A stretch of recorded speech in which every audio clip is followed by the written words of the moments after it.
Good morning, lovely friends. How are you all today? I hope you're well. I certainly hope you're all feeling a bit more bright and breezy than I am.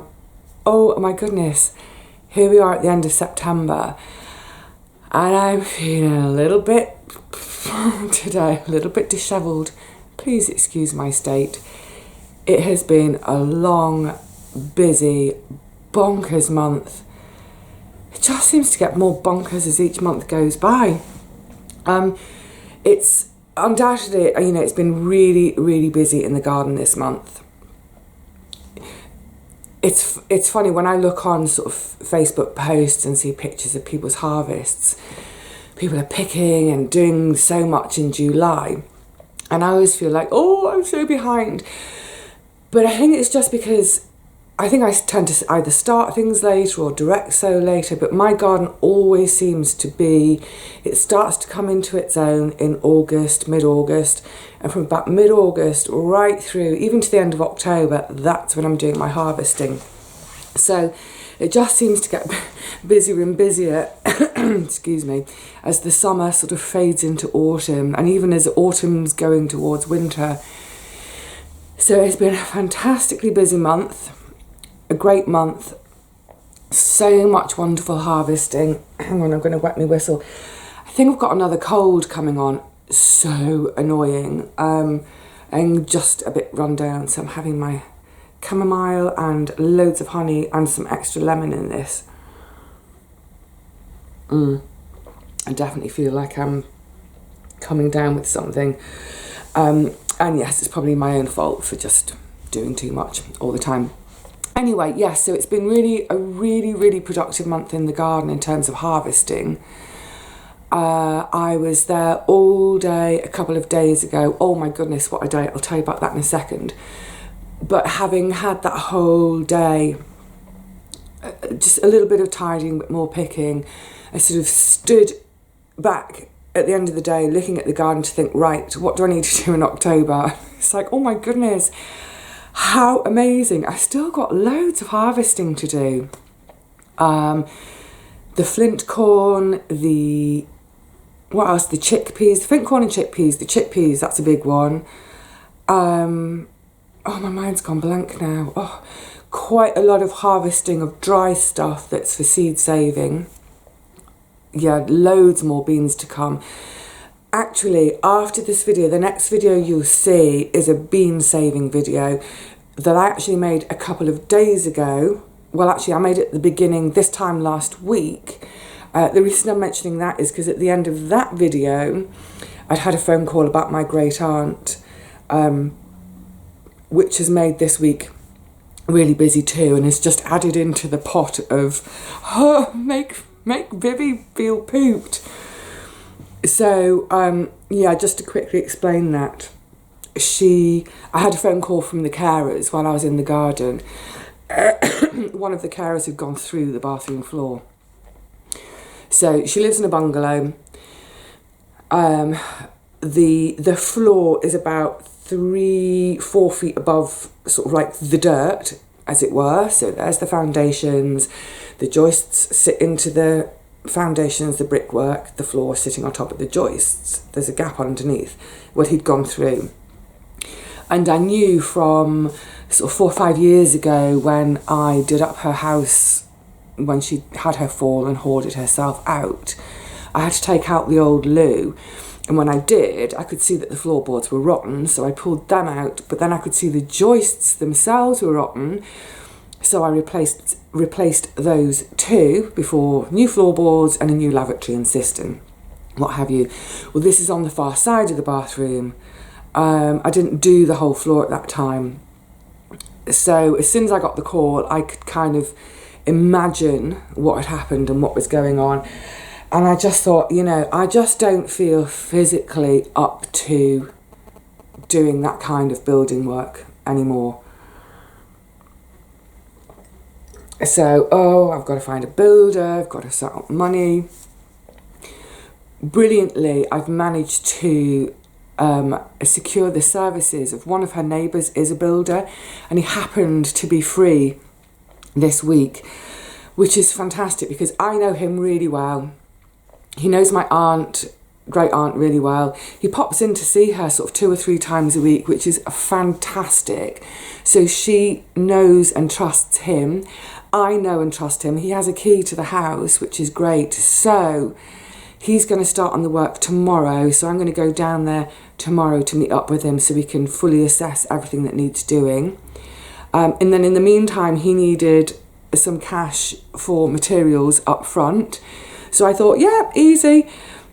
A couple of years ago, I'd set up power of attorney for my great aunt. And I've got to say, for anyone who is caring for someone elderly, it's really, really useful to set up power of attorney. It got to the stage where, you know, my great aunt wasn't able to walk to the high street to go to the bank to do her business. To do business over the phone, she was finding that difficult too, because she's so deaf and refuses to wear her hearing aids. She does my nut. But even just things like holding a telephone, you know, she's got arthritis in all her fingers now, but just the act of holding that phone, especially if you're on hold for a while, as you can be with telephone banking, just think about how, you know, if one of us younger, more able-bodied people has to do that for quite some time, that can quite ache. That can, you know, ache your arm, ache your wrist, ache your hand. She just wasn't up to being able to do that either.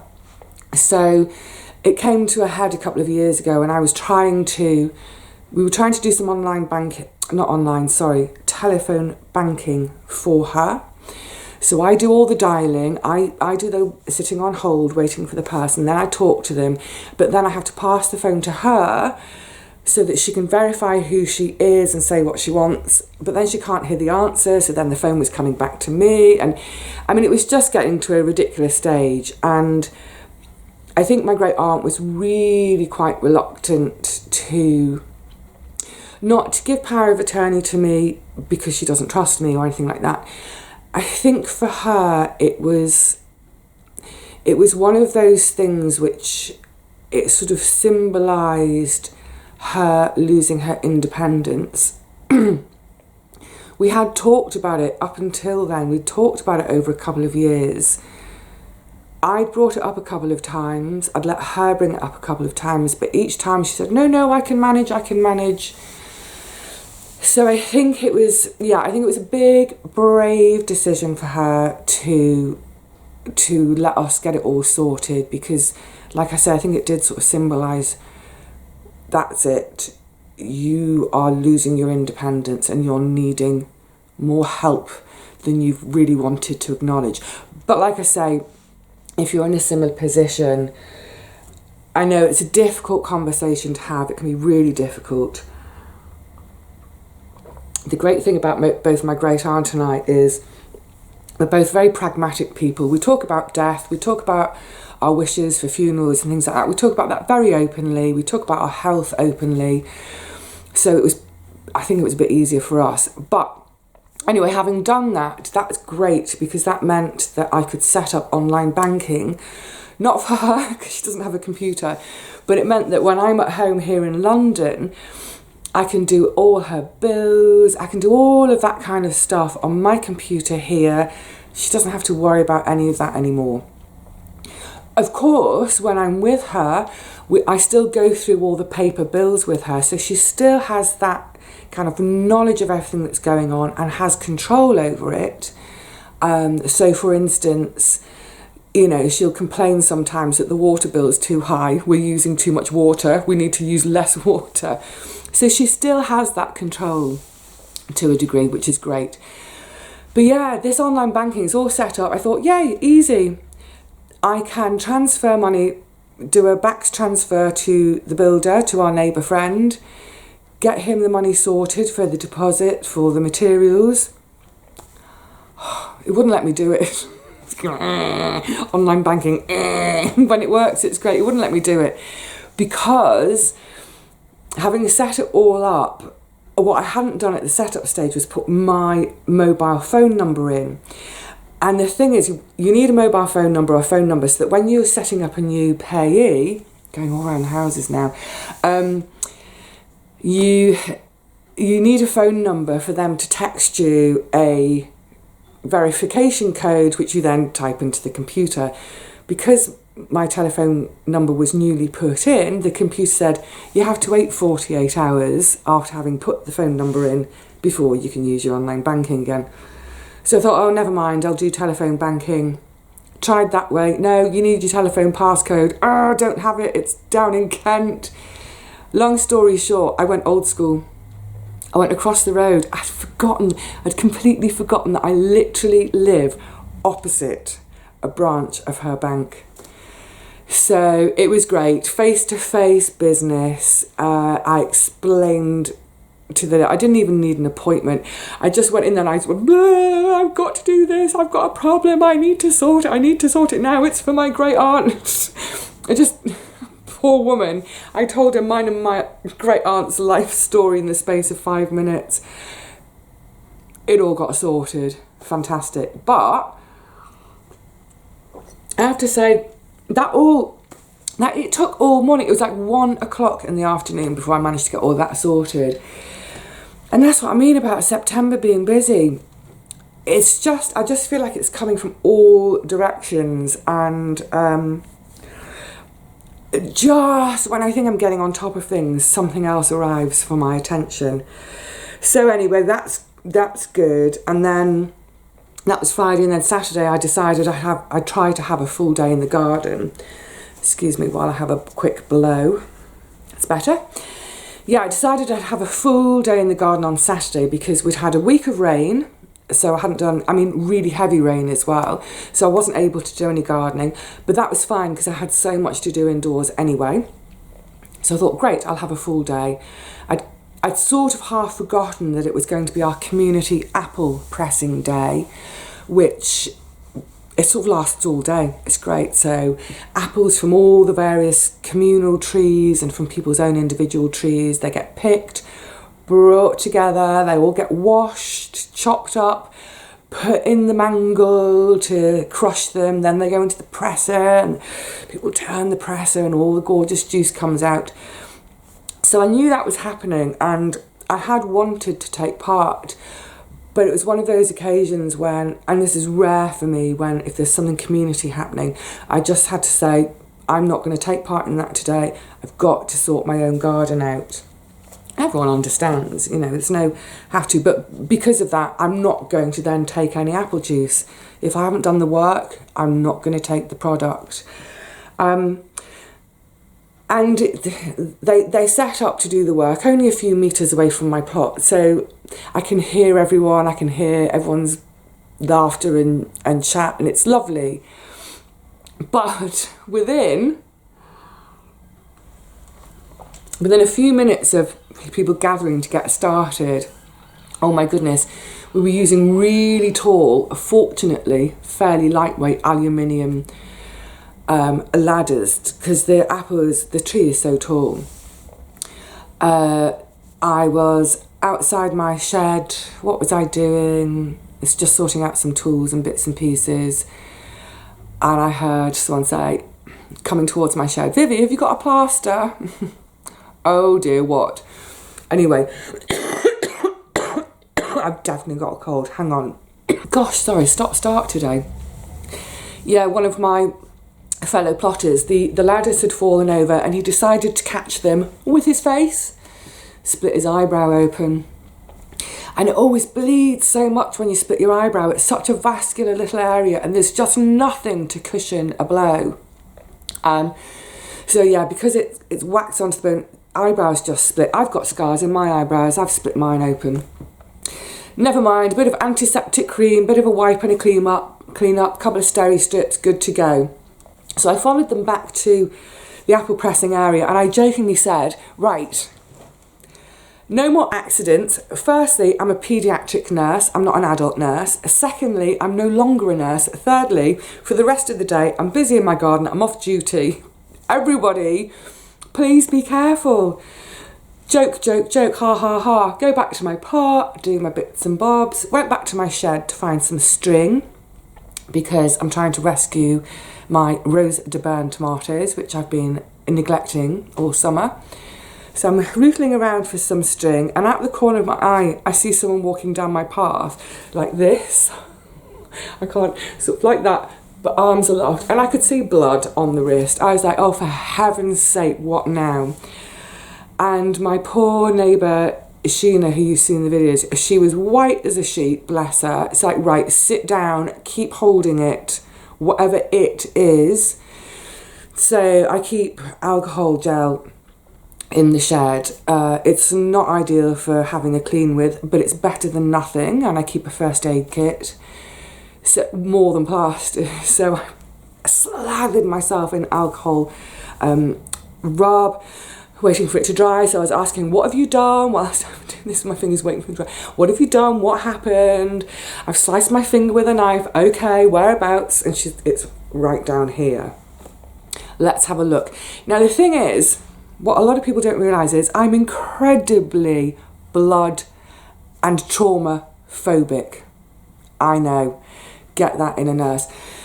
I did my A&E rotations. I did 2 A&E rotations as a student nurse in the end. I asked for a second rotation because I am so phobic about blood and cuts.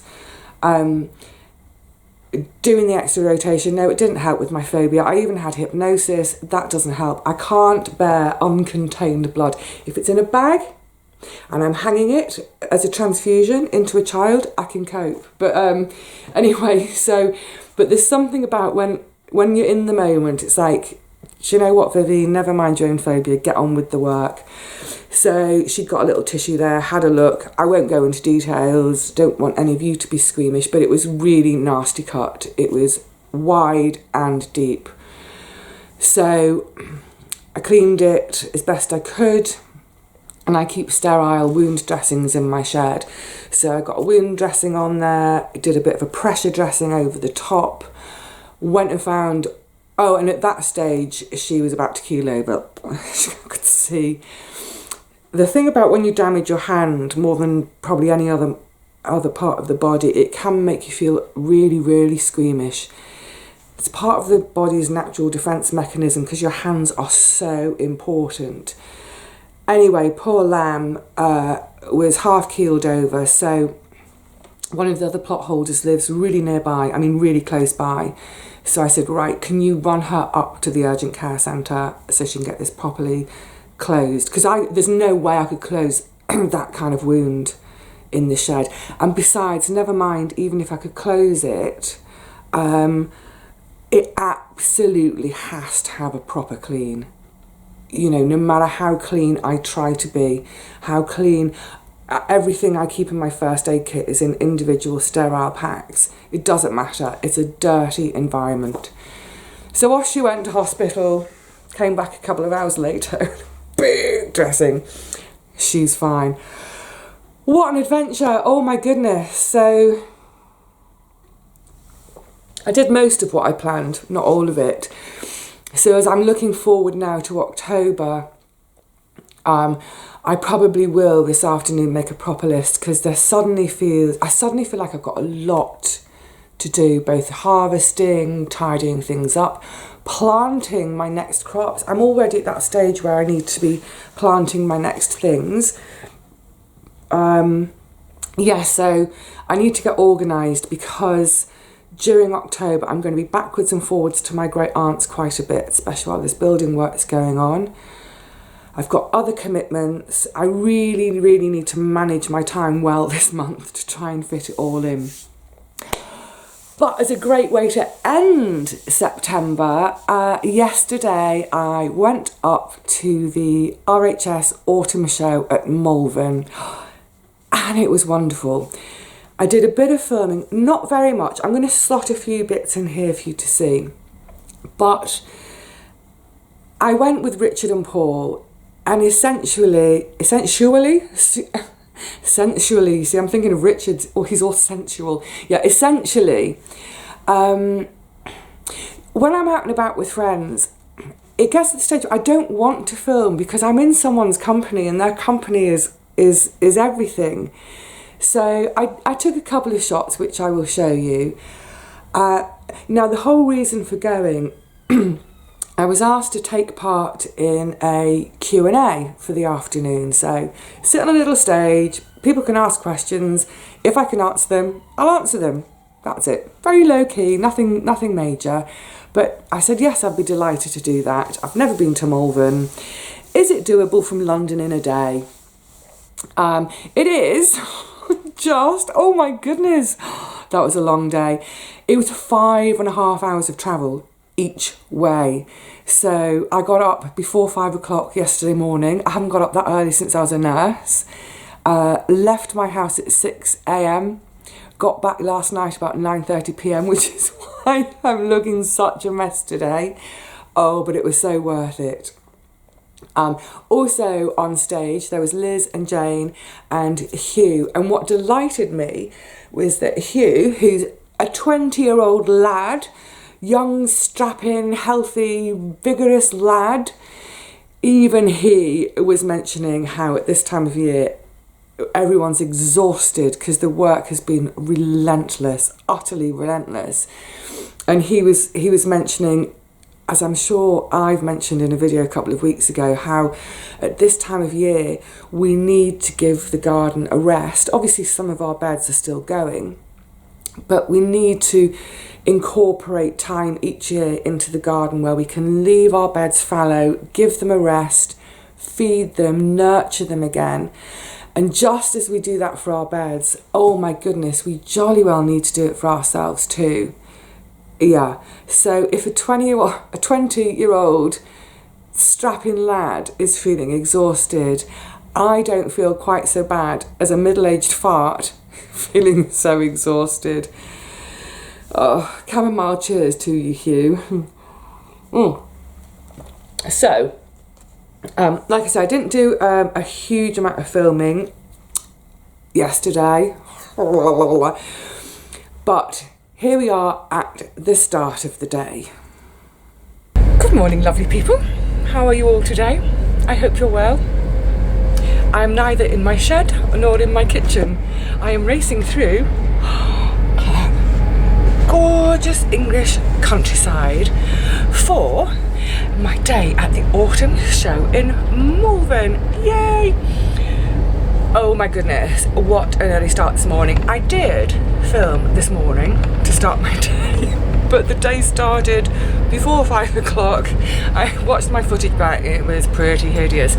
So yeah, it's been quite a bit of a schlep because I live in southeast London and the train from Paddington is in northwest London. Get across London, not normally an issue, except there were no local trains. Never mind, did it. So, not really sure what I'm expecting today.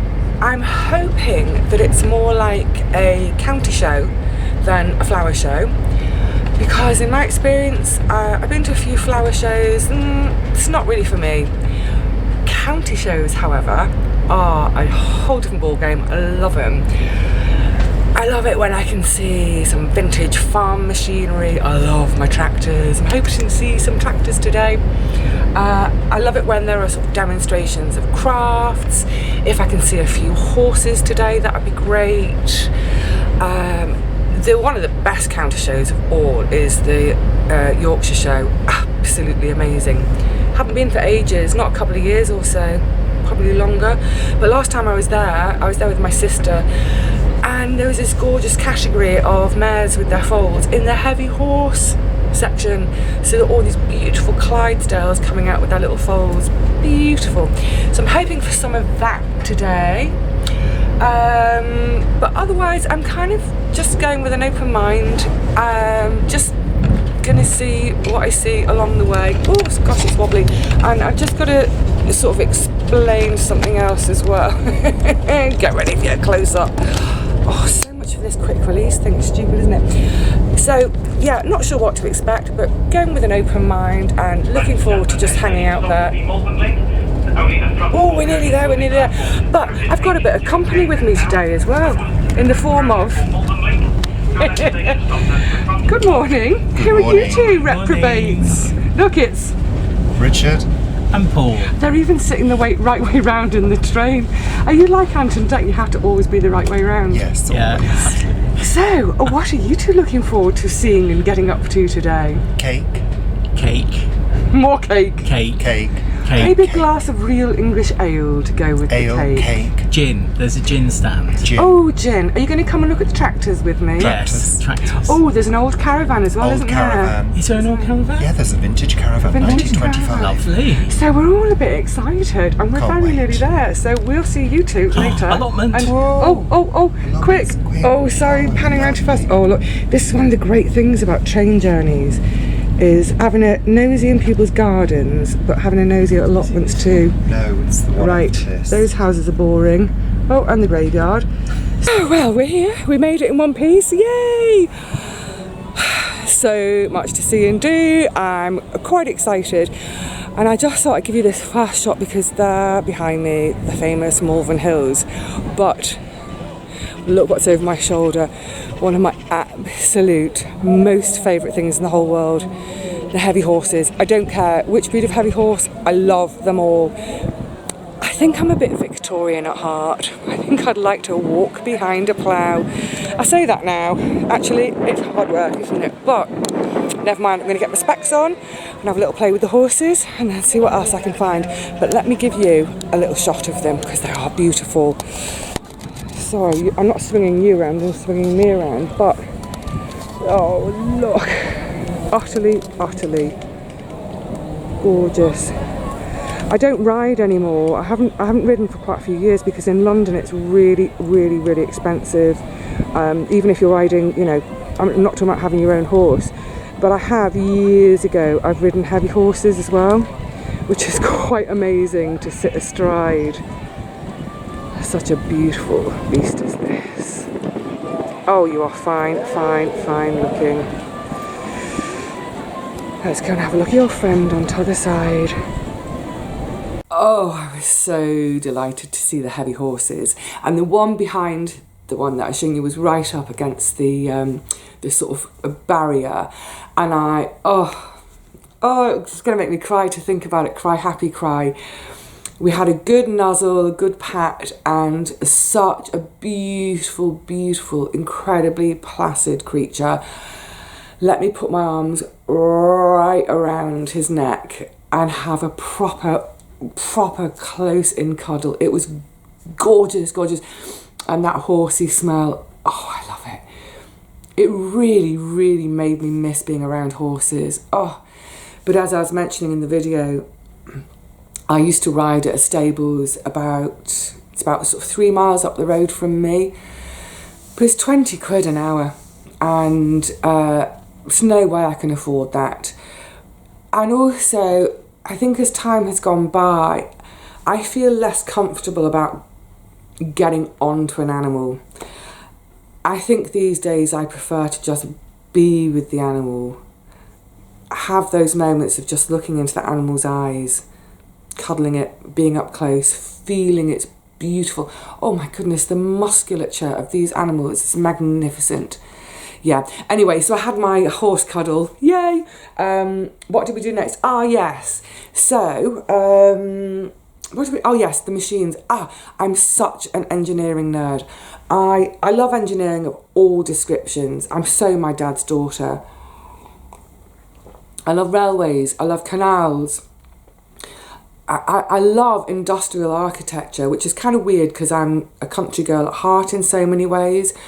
I love farming and agricultural engineering, absolutely nuts about it. So here's a few clips of some agricultural engines. Now the only thing was these are all petrol driven, which I'm not so keen on for obvious reasons. There's nothing quite like steam driven engines, and I love nothing more than to go to a steam rally. I love seeing traction engines, steam organs, all that. But never mind, these are all incredibly interesting bits of machinery. Well, I think they are, but I'm a bit of a machine engineering nerd. If you don't like machines and engineering, just skip.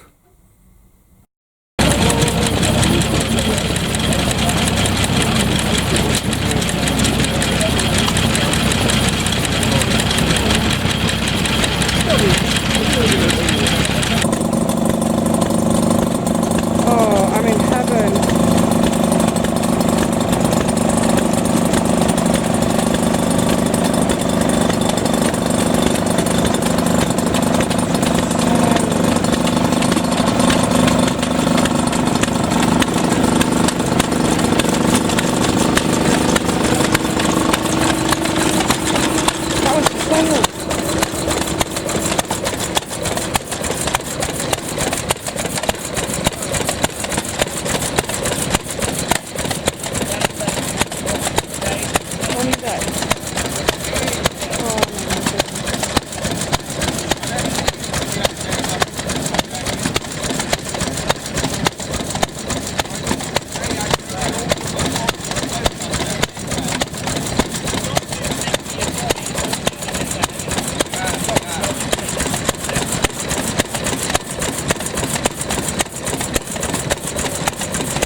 Oh, roller mode.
Pistons galore, don't you love it? Well, I do.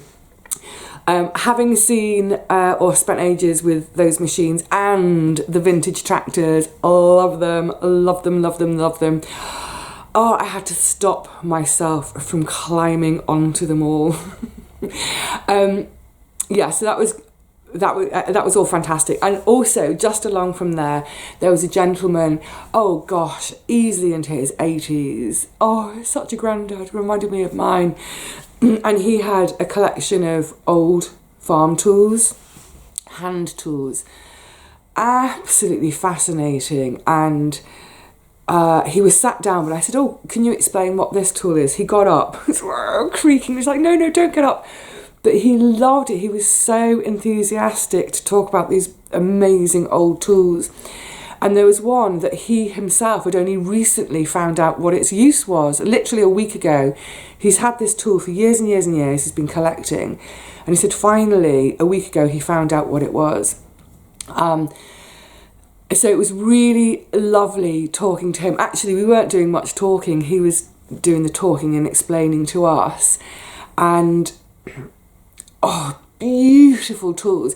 And there was one, I just had to touch it. And he said, oh, careful, you'll get oil on yourself. And I thought, do you know what? What could be better at the end of the day than to smell my hands and smell horse and tool oil? That's a happy Vivi at the end of the day. It's like, don't worry, I like oil. So he was wonderful. There was so much going on. And actually, we didn't have a lot of time there because obviously with the travel, all sorts of crafts being demonstrated, lots of sort of blacksmithing, woodworking, willow basket making. Oh, I could have, yeah, it was heavenly, heavenly, heavenly. There was a lovely lady there who was demonstrating patchworking and quilting, and she does English paper piece patchworking, which is the patchworking I do. So we had a lovely chat, and then this little clip is of the beginnings of a piece she's making where she's embroidering onto the top of her quilting. It's quite incredible. I'm starting to feel inadequate today. Look at this for embroidery. It's a beautiful bird. I don't know if you can make out, but it's slightly, well, it's more than slightly three-dimensional. Embroidered onto a quilt. Isn't that gorgeous? Actually, this lady's whole store is beautiful, full of patchworking and quilting. All in my lovely kind of colours too. Oh, it's all very inspiring. I need to get home right now and start back on my quilt. That really is amazing. They're all wondering, aren't they? beautiful. Wasn't the detail in that bird amazing? And she'd managed to get so much sort of texture in there with the stitches. Gorgeous. And what I really loved, I asked her about this. I said, do you make these to commission to sell, or do you just sort of make and then sell? She said no, she doesn't actually sell any of it. I mean, she was selling little lavender bags, but with her quilts she doesn't make them to sell. She makes them as gifts for her family, what have you. I thought that's so beautiful, such a labour of love, and then she gives that love over. Gorgeous. So after visiting her, oh my goodness, the weather, it was amazing to watch it against the Malvern hills though. You could literally see it coming. Massive, heavy downpours. And then 2 minutes later, bright sunshine again. And then you'd see the rain cloud moving across the hill. It was amazing, I keep saying amazing sight. Actually, if you visit the Planet Vegetaria, which is Richard and Paul's Facebook group, you'll see some of Richard's stunning photographs. He's a brilliant photographer of skies, and he captured the skies beautifully. So I realise I'm going on ages now, and this is going to be a really long video, and I didn't mean it to be, partly because I'm pooped and partly because I don't want to bore you all, but it's been such a busy and exciting time. So oh yes, just very quickly, here are a couple of the flowers. Now, I have never ever been much of a dahlia fan. I'm still not. As you know, with the plot next to me has loads, and I've started to grow to like them. I mean, look at all these colours. It's just I'm just going to swing you around. So I'm going to swing you around quite quickly because I don't want to get too many people away. But look, it's just a sea of colours and dahlias. And like I said, I'm not a massive fan, but when I see one like this, it's like some kind of, it's like some sort of origami. I mean, I know man, woman, human have had a hand in sort of selecting and breeding and all that, but this has essentially come from nature. Isn't that staggering? I love the colour of this one too. I'm not as keen on the colour of this one, but again, I mean, I'm a bit lost for words. Wow. I kind of want one to tuck behind my ear now. Okay, yes, I know it's another dahlia, but look, I'm going to do the hand thing. I'm going to try, and you know how big my hands are. It's massive. That is as big as, if not bigger, than my head. Oh, you beauty. They're amazing, aren't they? I don't know that it's something I would ever grow in my garden. I still haven't quite come round to the dahlia love shown by so many others, but I can appreciate them at distance in someone else's garden, and I like to go up and have a close-up look because they're staggering blooms, aren't they? So then after we had a bit of a wander, then we had to sit down to eat our butties. Oh my goodness. And before we knew it, it was time to go and get ready for the Q&A. It was really lovely to meet so many other sort of viewers and YouTube creators. That was such fun. Loads of really good hugs. I enjoyed my hugs.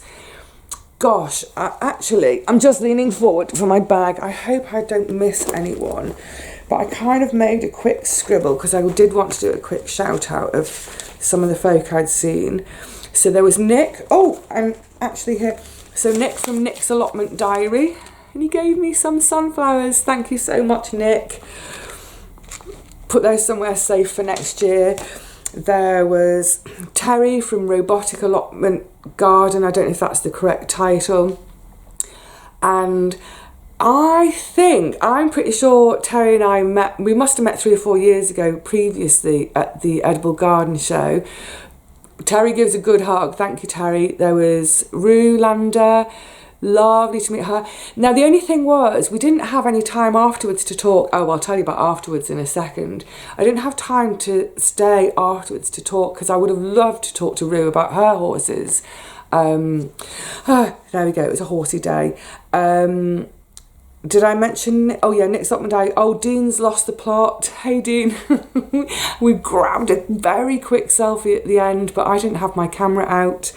Of course, Jane and Liz and Hugh were all on the stage with me, so it was lovely to see them in person, but also to meet people's partners as well, because so often we're doing our plots and people will chat about their partner, or we sometimes see their partner in the background doing a bit. So yeah, bring the partners forward and let's see them.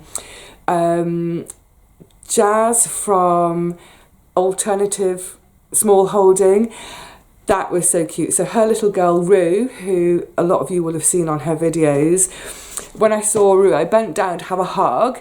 And because she's only a little slip of a lass, it's like, right, we're going to have a hug like this. I pick up hug, and she flung her legs around. We had a proper bear hug. That was so cute and gorgeous.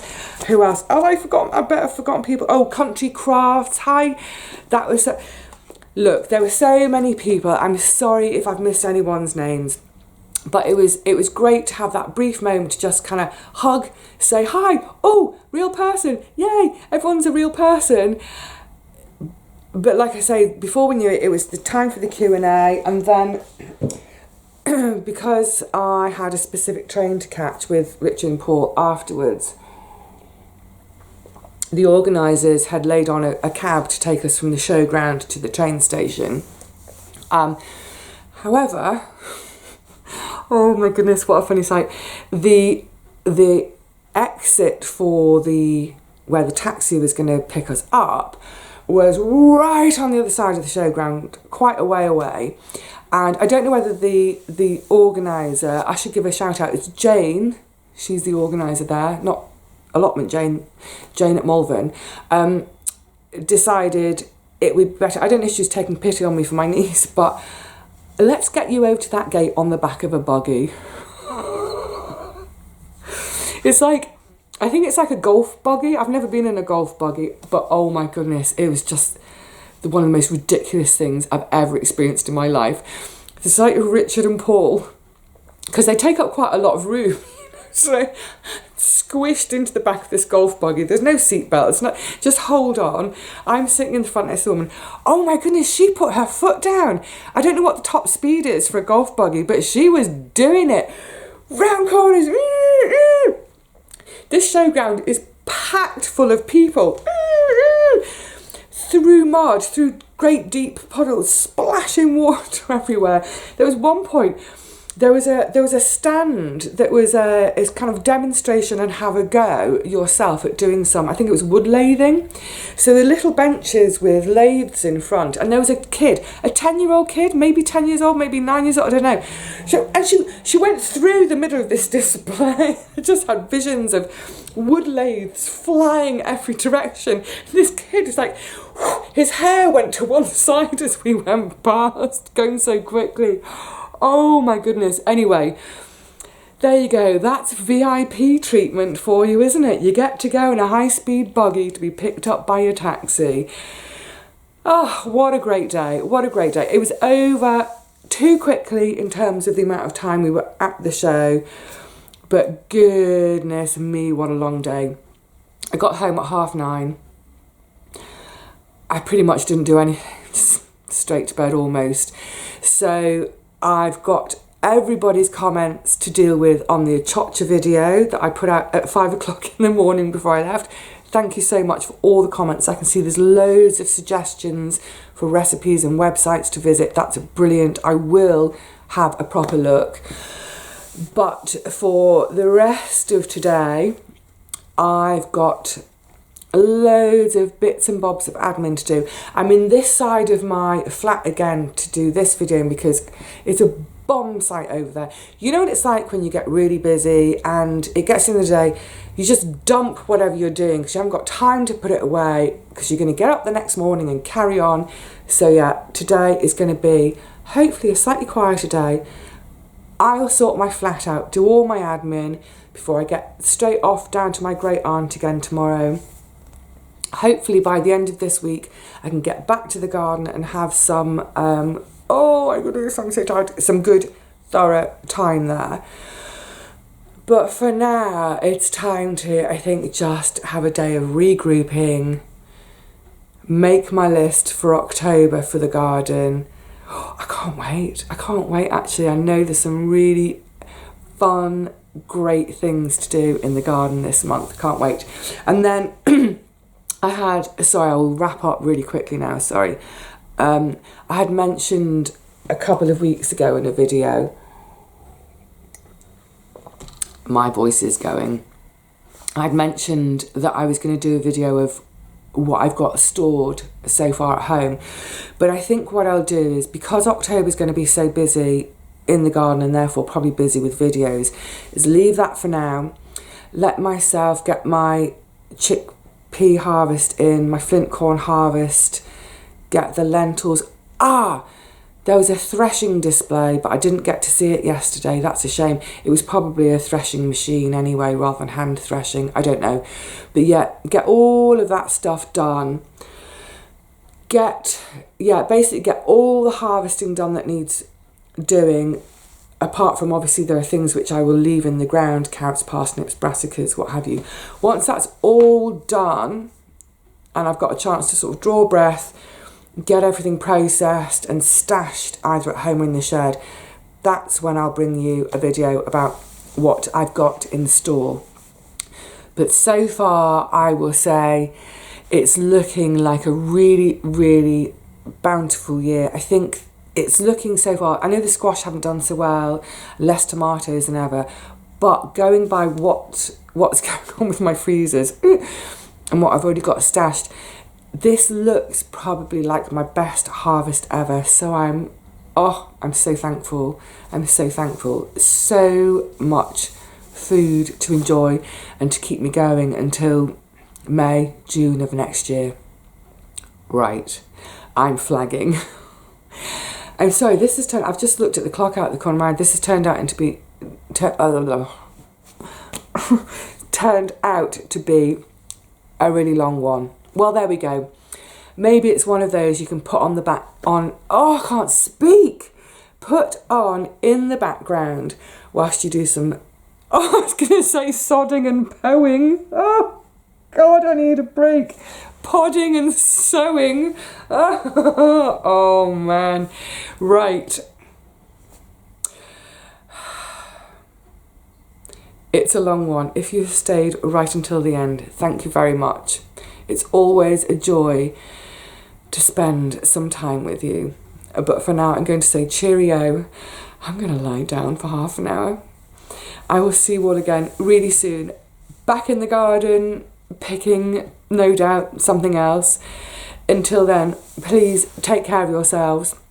Have fun whatever you're up to. And please make sure you allocate some time for some rest. What a crazy year. Until then, cheerio for now.